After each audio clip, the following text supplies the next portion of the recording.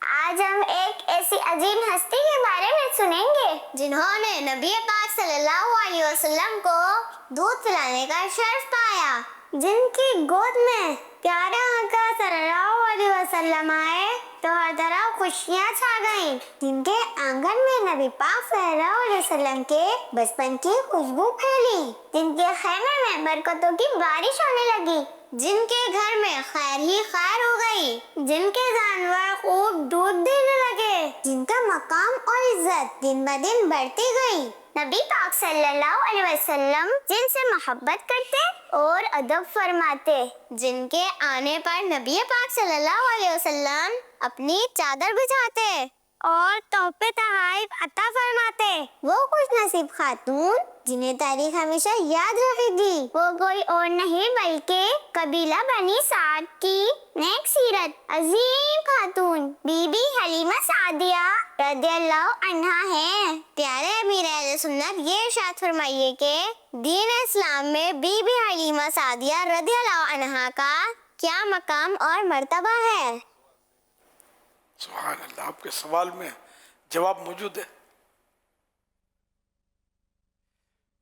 کہ آپ نے ماشاءاللہ ان کے وہ عظیم الشان سیرت بیان کی اور مختصر الفاظ میں سمندر کوزے میں بند کر دیا. ایسے الفاظ تو مجھے بولنے بھی نہیں آتے. ماشاءاللہ سیدہ حلیمہ سعدیہ رضی اللہ عنہا بڑی خوش نصیب خاتون تھی کہ جن کی گود میں دونوں جہاں کی نعمتیں آ گئی.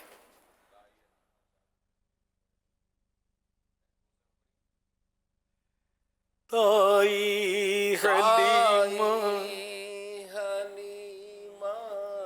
دائی حلیمہ جاگ اٹھے تیرے بڑے نصیب. دائی حلیمہ جاگ اٹھے تیرے بڑے نصیب. گودی وچ تیری نبیاں دے سردار آ گئے. صلو علی الحبیب صلی اللہ علیہ محمد. امیر اہل سنت دامت برکاتہم العالیہ سے میرا سوال یہ ہے کہ اگر کوئی شخص نماز عصر کی تیسری رکعت میں جماعت میں شامل ہوا تو سلام پھیرنے کے بعد سورہ فاتحہ کے بعد کوئی صورت ملائے گا یا نہیں ملائے؟ اگر اس نے کوئی صورت نہ ملائی ہو، صرف سورہ فاتحہ پڑھی ہو، تو اس کی نماز ہو جائے گی یا نہیں؟ جواب ارشاد فرما دیجیے. اس سلام پھیرنے کے بعد کہہ رہے ہیں کہ سلام پھیرنے کے بعد انہوں نے سورۃ الفاتحہ تو پڑھی لیکن سورت نہیں پڑھی تو کیا حکم ہوگا؟ اول تو سورہ فاتحہ انہوں نے دوران جماعت پڑھی ہے تو غلط کیا ہے، اور اپنی جب پڑھیں گے تو چونکہ ان کی تو اگلی رکعتیں گئی ہے نا، بھری رکعتیں، تو یہ بھری پڑھیں گے. سورہ فاتحہ بھی پڑھیں گے اور سورت بھی پڑھیں گے 2 رکعتوں میں. سورت نہیں ملائی، سورہ فاتحہ صرف پڑھی، اگر اپنی بقیہ نماز پڑھنے لگے تھے تو بھی ان کا واجب چھوٹا، نماز دوبارہ دیکھیں واجب الاعادہ کی نیت سے، کہ واجب کی نیت سے دوبارہ پڑھنی ہوگی. صلو علی الحبیب صلی اللہ علیہ وسلم. اور غلطی سے چھوٹ گیا ہو تو پھر اس صورت میں اگر بھولے سے چھوڑ دیا، غلطی سے یعنی یاد نہیں رہا پڑھنا، سلام پھیر چکے ہیں، فارغ ہو چکے ہیں نماز سے، تو سجدہ سہو کر سکتے ہیں. یعنی ایک تو ہے جان بوجھ کے چھوڑا جیسے آپ نے ارشاد فرمایا تھا. اگر بھول سے چھوٹی تو یاد آ گئی تو سجدہ سہو کر لے. یہ سوشل میڈیا کے کچھ سوالات ہیں. احرام باندھے اور نیت بھی کر لیں تو اس کے بعد وضو اور سونے کے لیے احرام کی چادر اتار سکتے ہیں؟ اتارنے میں تبدیل کرنے میں کوئی حرج نہیں ہے، لیکن دوسرے کی چادر یا دوسری چادر جو ہے وہ خوشبو والی نہ ہو. یہ سوال آیا ہے کہ کہتے ہیں کہ ماہ رمضان میں 1 یا 2 بار روزہ دیر سے کھولنا سنت ہے. ایسا کچھ نہیں ہے. ہمیشہ نبی پاک صلی اللہ علیہ وسلم کا طریقہ کار یہی رہا ہے کہ جیسے ہی وقت ہوا تو افطار کر لینا چاہیے. یعنی یہ غلط سوچ ہے کہ جو ہے وہ کبھی تاخیر کرنی چاہیے اور رات ہونے پر، اندھیرا ہونے پر نہیں، بلکہ جو قرآن نے فرما دیا کہ ثم اتموا الصیام الی اللیل، رات تک، یعنی جیسے ہی دن ختم ہوا اس وقت تک ہی روزہ ہے، اس کے بعد افطار کا وقت ہو گیا، اور اس میں تعجیل یعنی جلدی کرنا یہ سنت مبارکہ ہے۔ سورج ڈوبنے کا یقین ہو جائے نا تو افطار کر لے۔ اب بلا وجہ تاخیر یہ مکروہ تنزیہ ہے، ناپسندیدہ ہے۔ مطلب یہ ایسے ہی چلائی ہوئی باتیں ہیں، ہاں، اور کیا، یہ میرے خیال سوشل میڈیا پہ چل رہی ہوگی اسی کو۔ چلائی ہوئی باتیں ہوں گی، اس لیے بیچارے لوگ تشویش میں آ جاتے ہیں۔ اس طرح کے لوگ باتیں چلاتے رہتے ہیں، بعض اوقات سوشل میڈیا پر اس طرح کی ویڈیوز بھی وائرل ہو جاتی ہیں جن کو اگر ہم صحیح طور پر اگر ہم اپنے معلومات لیں اور صحیح شرعی مسئلہ معلوم کریں تو پھر ان کی کوئی حقیقت ہوتی ہی نہیں ہے۔ اللہ پاک ہمارے حال پر رحم فرمائے۔ یہ ارشاد فرمائے کہ یہ کیا سیٹ یا آفیسر اپنے ملازمین کو صدقہ فطر دے سکتے ہیں؟ حقدار ہوں دے سکتے ہیں، ہاں حقدار ہوں تو صدقہ فطر دے سکتے ہیں، مگر تنخواہ کے طور پہ، سیلری کے طور پہ نہیں دے سکتے۔ محمد ساجد ہیں، کہتے ہیں اگر کسی کا بچہ یا بچی چھوٹی عمر میں انتقال کر جائے تو کیا ان کے لیے دعائے مغفرت کی جا سکتی ہے؟ دعائے مغفرت، ایصال ثواب تو کیا جا سکتا ہے، اب اس کے گناہ ہی نہیں ہے۔ دعائے مغفرت کر سکتے ہیں، کہ مطلب وہ انبیاء کرام علیہ السلام کے لیے تو کر سکتے ہیں، لیکن یہ کہ عرف نہیں ہے، رائج نہیں ہے لوگوں میں، کریں گے تو لوگ بحث کریں گے۔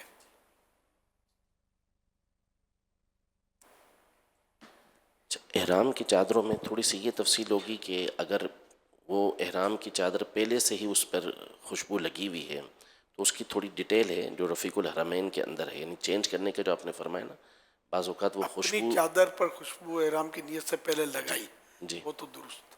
اب دوسری چادر لی جی اور اس پہ خوشبو وہ لگی، پہلے سے خوشبو لگی ہو تو اس کی تھوڑی سی ڈیٹیل ہے کہ کس طرح کی خوشبو لگی ہوئی ہے، کس طرح کی وہ الگ بات ہے۔ تو اگر چھوٹتی ہے لگتی ہے اس کی ممانعت ہے، باقی دوسری کی غالباً ممانعت نہیں ہے، وہ رفیق الحرمین اس کے کا کفارہ بیان نہیں ہے، لیکن سونگنا قصداً منع ہے اس کا، جی، تو اس لیے اس سے بچنا ہوگا۔ پیارے امیر اہل سنت، میرا آپ کی بارگاہ میں یہ سوال عرض ہے کہ اگر طالب علم یا استاذ کا مہمان مدرسے میں آ جائے تو کیا اس کو مدرسے والا کھانا کھلا سکتے ہیں یا نہیں؟ براہ کرم جواب ارشاد فرما دیجئے، جزاک اللہ خیر۔ اب یہ مدرسوں کے اپنے اپنے عرف ہوتے ہیں کہ وہاں کی انتظامیہ سے مشاورت کر لیں، ورنہ ڈیرا ڈال کے بعض وقت پڑے ہوتے ہیں مہمان، وہ چندہ آتا ہے طلباء کرام کے لیے۔ صلو علی الحبیب صلی اللہ علی محمد۔ میں حسن اطاری لیہ سے عرض کر رہا ہوں، میرا امیر اہل سنت کی بارگاہ میں سوال عرض ہے کہ حضور اگر کوئی وتر کی جماعت میں امام صاحب تیسری رکعت میں قرات جو ہے نا خاموشی سے کریں تو اس امام صاحب کو لقمہ کیسے دیا جائے؟ میرے اور میری فیملی کے مغفرت کی دعا فرما دیجیے۔ کون سی نماز میں؟ وتر کی تیسری رکعت میں اگر قرات آہستہ کر لی امام نے تو لقمہ پوچھ رہے ہیں۔ ہاں تو ظاہر ہے جب آواز ہی نہیں آ رہی، اچھا لقمہ کہ انہوں نے قرات کیوں آہستہ شروع کر دی، اس لیے لقمہ کے زور سے کریں، تو اب یہ اتنی پڑھ چکے کہ ان پر سجدہ سہو واجب ہو چکا۔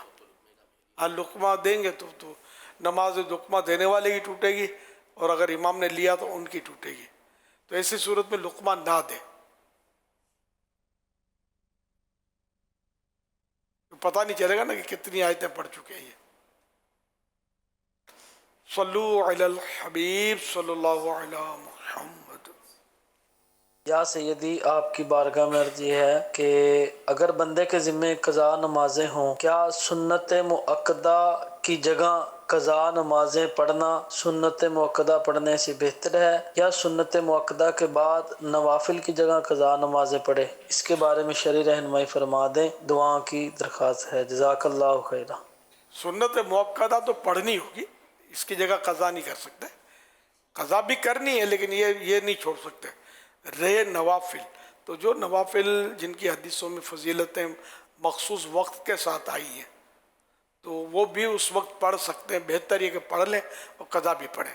تاہم اگر کوئی چاہے کہ میں ان نفلوں کی جگہ بھی قضا پڑھوں تو حرج نہیں ہے، کہ نفل ویسے بھی اگر کوئی چھوڑ دے تو ظاہر ہے کہ اس میں گناہ نہیں ہوتا. پڑھنے چاہیے کہ ظاہر ہے کہ سعادت ہے، نہ پڑھنے سے محرومی ہے ثواب سے. صلو علی الحبیب صلی اللہ علی محمد.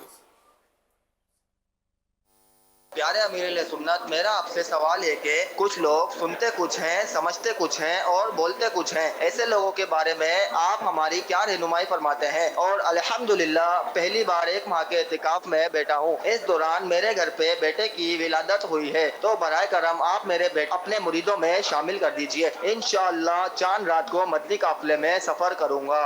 انشاءاللہ کریم.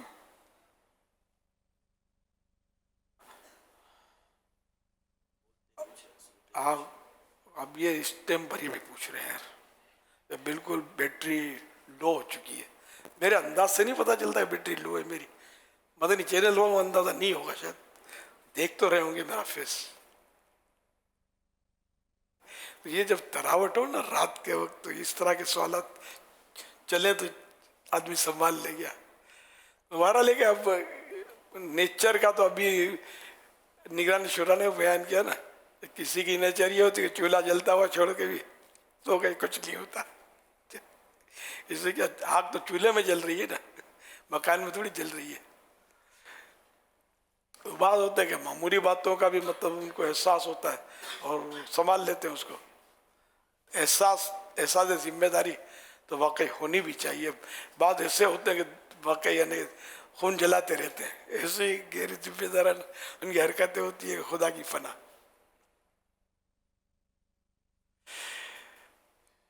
اچھا، یہ غیر ذمہ دار شخص کو کبھی بھی یہ بات احساس، اس کو اگر آپ کہیں گے نا کہ آپ غیر ذمہ دار ہیں، تو اس کو یہ عمومی طور پر اس کو یہ اندازہ نہیں ہوگا کہ میں غیر ذمہ دار ہوں. میں کیا غیر ذمہ داری کرتا ہوں؟ ایسوں کو کچھ آگے بڑھنے کا شوق ہوتا ہے، کچھ کرنے کا شوق ہوتا ہے، تو ان کو یہ فیل ہو رہا تھا یار مجھے موقع کیوں نہیں دیا جاتا. اصل میں موقع نہ ملنے کی بھی کچھ وجوہات ہوتی ہیں کہ تجربات اور مشاہدے یہ ہوتے ہیں کہ یہ دیں گے تو مطلب جو تھوڑا بہت ہو رہا ہوتا ہے نا وہ بھی آگے پیچھے ہو جائے گا. تو آدمی ہمیشہ اپنے نیچر کا جائزہ لے. جیسے انہوں نے کہا نا کہ کہتے کچھ اور ہیں، سنتے کچھ اور ہیں، سمجھتے کچھ اور ہیں. اب اگر وہ نام ذمہ دار ہو ہی ایسا کہ اس کو کہے کچھ اور، وہ سنے کچھ اور، وہ سمجھے کچھ اور. یہاں پر میں ایک تھوڑی سی کلیریفیکیشن کر دوں. ایک ورڈ ہے کمیونیکیشن، ٹھیک ہے نا. تو ایک پراپر کمیونیکیشن کا طریقہ ہوتا ہے کہ اگر آپ کسی سے کوئی بات کہیں نا کہ آپ یہ کیجئے گا، تو اسے ایک بار اگر موقع تو سن لیں کہ آپ کیا سمجھے. وہ آپ کو بتا دے گا کہ میں یہ کرنے جا رہا ہوں، تو آپ کو یقین ہو جائے گا کہ میں نے جو کہا ہے نا وہ اسی نے وہی سمجھا. ورنہ بسا اوقات ہوتا واقعی یہی ہے کہ ہم کہتے کچھ اور ہیں، وہ سنتا کچھ اور ہے، وہ کرتا کچھ اور ہے. پھر میں کہا یار آپ نے کیا کر دیا؟ بولا آپ نے جیسا کہا تھا ویسا ہی کر دیا. تو وہ بیچارہ الٹے کا سیدھا نہ سیدھے کا الٹا کر دیتا ہے، تو ہمارا تو آلے کا مالا ہو گیا. تو یہ پراپر کمیونیکیشن کی ایک اسکل ہے. ایک تو کمیونیکیشن ہے بات پہنچا دینا، پھر ایک ہے پراپر کمیونیکیشن کہ آپ کی بات درست پہنچی یا نہیں پہنچی. تو اس کا طریقہ یہ ہوتا ہے کہ آپ کسی کو کوئی بات کہیں، کنوے کریں، تو کنوے کرنے کے بعد آپ اس سے ایک بار اگر موقع ہے، یہ ہر وقت نہیں ہو سکتا، یہ ہر وقت یہ ضروری بھی نہیں ہوتا، باتوں کا پریکٹس اور تجربہ بتاتا ہے کہ ضرورت نہیں ہوتی. تو اب ایک بار اسے کنفرم کر لیں، جی کیا سمجھے آپ؟ اچھا ٹھیک ہے، ہاں ٹھیک ہے، میں یہی چاہ رہا تھا، آپ ایسا کر لیجئے گا. تو اللہ نے چاہ تو کافی چیزیں بہتر ہو جائیں گی. صلو علی الحبیب صلی اللہ محمد. مدنی مذاکرہ مدنی مذاکرہ ماشاء اللہ ماشاء اللہ. علم و ادب کا سلسلہ مدنی مذاکرہ، عطار کی علمی ضیاء مدنی مذاکرہ.